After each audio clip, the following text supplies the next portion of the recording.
Bonsoir à tous.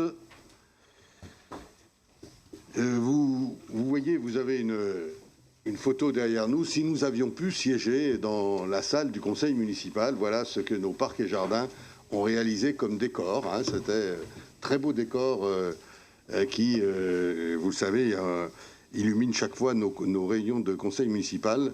J'espère que bientôt, on pourra retrouver un fonctionnement normal. C'est surtout que bientôt, on aura passé une époque très, très compliquée. Nous avons d'abord à désigner, bien sûr, un secrétaire de séance ou une secrétaire de séance. Madame Lachenal, merci. Il y a des procurations. Madame Lounis pour Monsieur Louard, Madame Méline pour Monsieur Fournier et Madame Valette pour Monsieur Loiseau. Pas d'autres procurations. Nous avons à approuver le PV de la séance du 15 octobre. Pas de problème, de questions particulières sur ce PV. Voilà, et vous avez toute une série de, comme chaque fois, de décisions prises en application de l'article L2122-22 du Code général des collectivités. Si vous avez des questions concernant ces décisions, vous pouvez les poser, bien sûr, à la direction générale qui vous répondra sans aucun problème. Alors, il s'est passé des choses cet après-midi et je vois pas comment je pourrais pas commencer le conseil municipal sans en dire deux mots, très simplement. Je crois que ce qu'on appelle une fake news a circulé cet après-midi, puisque on aurait vu que le recours déposé par l'opposition contre l'élection municipale aurait été rejeté. Sympathique pour notre majorité. Et c'est le Messager qui s'est fait l'écho de cette info. D'ailleurs, info commentée par M. Gacquenec, qui était signataire du recours.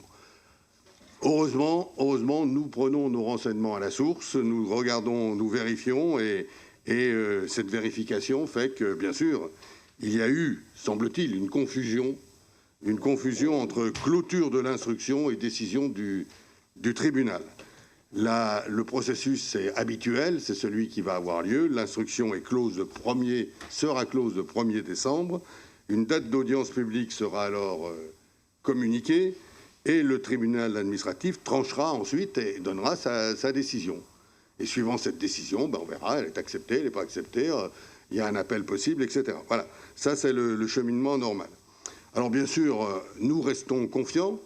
Alors peut-être que, vu la réaction, c'est peut-être pas tout à fait le cas de l'opposition, mais nous restons confiants. Et surtout, je voudrais dire très, très simplement et vraiment sans polémiquer, parce que j'en ai pas envie d'ailleurs, et on n'a pas besoin de ça. Surtout, aujourd'hui, nous avons autre chose à faire que de nous concentrer sur un tel processus. Vraiment autre chose à faire.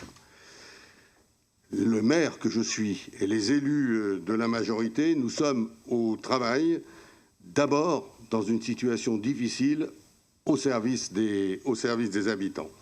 Nos forces sont mobilisées pour assurer la sécurité sanitaire autant que possible, pour assurer la poursuite et le maintien des services publics, et c'est pas simple, et pour agir contre les dégâts sociaux et économiques de la crise du Covid.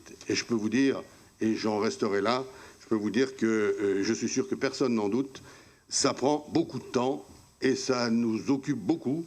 Et donc, on attendra que le tribunal continue et prenne sa décision en toute indépendance et toute sérénité. Pour l'instant, nous sommes au travail. Voilà ce que je voulais vous dire. Je laisse la parole à M. Gacquenec. Oui, bonsoir à tous. Oui, je tiens vraiment à m'excuser auprès de tout le monde pour la fausse joie, enfin, surtout sur le côté droit. Sur mon côté droit, effectivement, c'est une mauvaise interprétation de ma part. Et comme j'étais en ligne avec le Messager pour d'autres choses, on en a profité pour échanger sur ce point. Donc voilà, d'où l'article qui est de ma simple erreur. Voilà. Merci de le reconnaître. Voilà, je pense qu'on peut en rester là. Je vous propose donc de passer tout de suite à l'ordre du jour de ce Conseil.